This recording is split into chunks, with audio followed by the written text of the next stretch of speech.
ጓደኛ ያለ አሁንም ጓደኛ የሆነው አብረን ነው የምናገለግለው። ኡጋንዳ ላይ ያለ ኡጋንዳዊ ፓስተር ነው። ኃይል መጣበትና ነካኝ። ሲነካኝ ለምን አልወድቅም? የተቀመጥኩበት እንኳን መውደቅ አይደለም መቆም አልችልም። ስወድቅ መጮህ ጀመሩ፣ ማልቀስ ጀመሩ። ስነሳ ህመሙ ሙሉ በሙሉ ከኔ ላይ ሄዷል። አሜን፣ እግዚአብሔር ይባላል።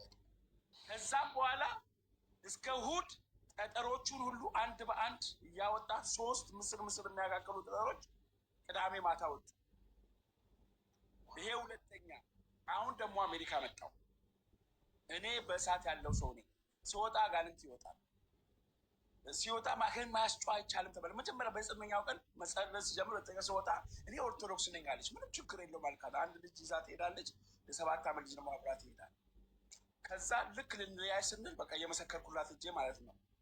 እሷ ለካ በኤንዛይቲ ተይዛለች፣ ዲፕሬሽን አለባት። ከዛ ልክ እሷን ሰላም ብዬ ልጁን ሳቅፈው አጋንንት አይወጣም ከልጁ። መጮህ ሲጀምር እሺ አሁን ልጸልይላት ወይ አልኩኝ። ልጸልይለት እንዴት አጸልይለትም ጸልይለት እንጂ አለች። ተሸክሜው አስሬ መንፈሱን ቤት ገባል። ለልጁ ስጸልይለት ከእሷም ውስጥ አጋንንት ወጣ። ከዛ ታሪኳን መንገድ ጀመረች። ጌታን ተቀበለች። ኦርቶዶክስ። የልጁ እናት በጣም አክራሪ ኦርቶዶክስ ነች እና ልጁ ደግሞ ለ7 ዓመት አይናገርም ነበረ። ዝም ብሎ ነው የሚጮኸው። ዛሬ ግን የጮኸ አጋንንት ወጣ። በቃ ክብር ለመንፈስ ቅዱስ ይሁን። ወዳጅ ይሄ ሆነ። አሁን ሳገለግል ባቡሩ ስገባ አጋንንት ይወጣል። መንገድ ላይ ሴት ፖሊሶች አንድ ቀን መጣና ሲጋራ ለመነኝ ከስራ ወጥቼ። ከዛ ለምን አትተውም አልኩት።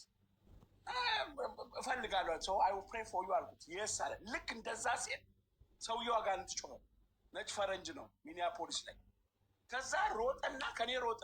ሲሮጥ ተከተልኩ። በጌታ በኢየሱስ ማቴ ብዬዛቼ አጋንንት ሳውጣ ነጭ ፈረንጅ ፖሊስ መጣ። ዋት አር ዩ ዱይንግ ጀንትልማን አለኝ። አይ ወንት ቱ ዲሊቨር ሂም አልኩት። ኖ አይ ኖ ሂዝ ኬዝ ጎ አለኝ። ኬዙን እሱ አለኝ። ኦኬ አለና ቆመ። ጥቁሩ መጣ። አሁን ደግሞ ሌላ ፖሊስ መጣ ጥቁሩ። ከዛ እሱም ጠየቀኝ። ያንንም አየሁ ፈረንጁ ነው። ከዛ አይ ወንት ቱ ዲሊቨር እለዋለሁ። እንደዚህ እንደ ቆሻሻ ይዞ ጎ አለኝና ኦኬ አለ። ልጁ ተነስቶ ሮጠ። ሲሮጥ በጌታ በኢየሱስ የምንናገረው ቃል ኃይል አለ። ቆመ። አስረክቢያቸው ወደ ቤት የገባው። አሁን ደግሞ አራውንድ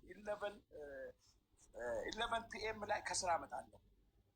ከዛ መንፈስ ቅዱስ በአውቶቡስ ሄደ። በዛ ሰዓት በምንም በአውቶቡስ አልሄድም። በ21 ደግሞ አልሄድም።